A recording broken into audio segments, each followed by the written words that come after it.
Ford 6.7-liter Power Stroke Zilla intake manifold and turbo inlet kit installation guide. Disassembly. Step 1.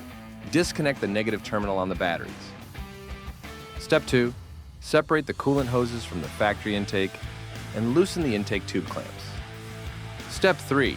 Disconnect the MAF sensor harness from the intake. Step 4. Remove the airbox lid and detach the intake tube from the lid. Step 5. Remove the intake tube. Step 6. Dislodge the charge pipe adapter retaining clip on the throttle housing, loosen the clamp, and remove the adapter. Step 7. Loosen the lower clamp on the cold side charge air pipe and disconnect the pipe from the intercooler. Step 8. Loosen the hot side intercooler clamp, dislodge the turbo adapter retaining clip, and remove the hot side charge pipe. Step 9. Remove the 3-way Dega hose. Step 10. Remove the aluminum throttle housing and gasket. Step 11. Unseat the temp sensor connector clip below the factory lower intake manifold, then disconnect the connector. Step 12. Remove the EGR pipe between the EGR cooler and the lower manifold. Step 13. Unseat the heater return hose clip from the upper manifold. Disconnect the inlet and outlet fittings from the fuel filter, then remove the filter. Be careful of the small amount of fuel that might come out from the fittings. Step 14. Remove the bolt that secures the engine dipstick and transmission dipstick together. Remove the engine dipstick to the upper manifold bolt. Step 15. Remove the dipstick bracket nut from the upper manifold. Step 16.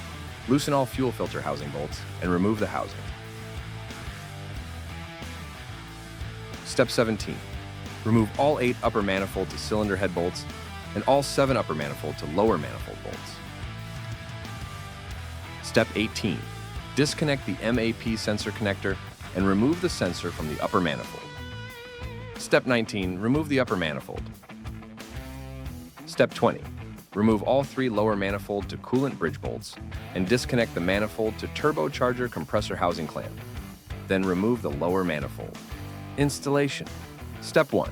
Install the 4-inch ID 2.5-inch length coupler onto the turbocharger flange with 2 4-inch clamps. Step 2. Slide the turbo inlet into the coupler. Install the 2 M8 by 25mm bolts through the support bracket onto the coolant bridge. Tighten bolts to 16 pound-feet. Step 3. Tighten both clamps on the silicone coupler. Step 4. Install the 2 Veton flange gaskets to the PPE manifold and drop the manifold in place.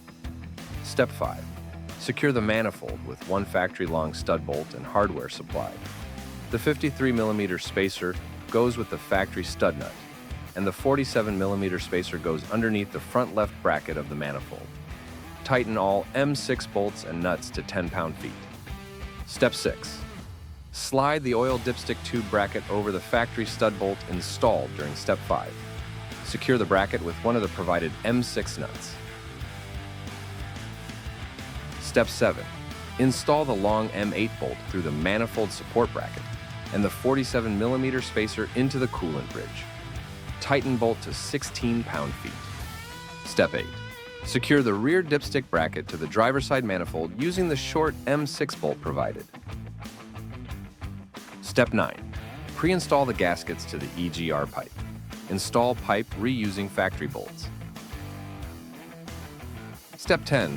Reinstall EGR temp sensor to the new EGR pipe. Step 11.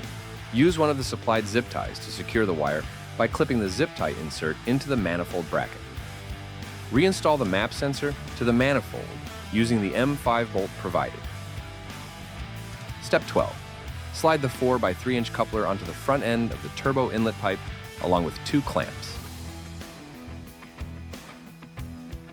Step 13. Reinstall the factory airbox lid. Attach the 4 1/4-inch end of the accordion coupler to the airbox lid.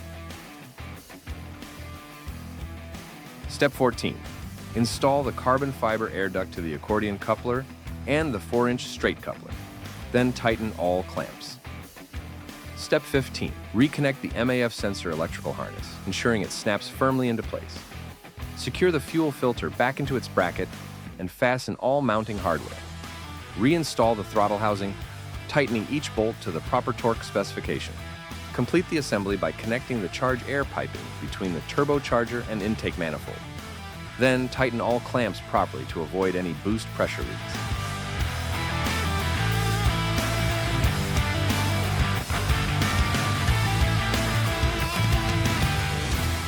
Installation complete.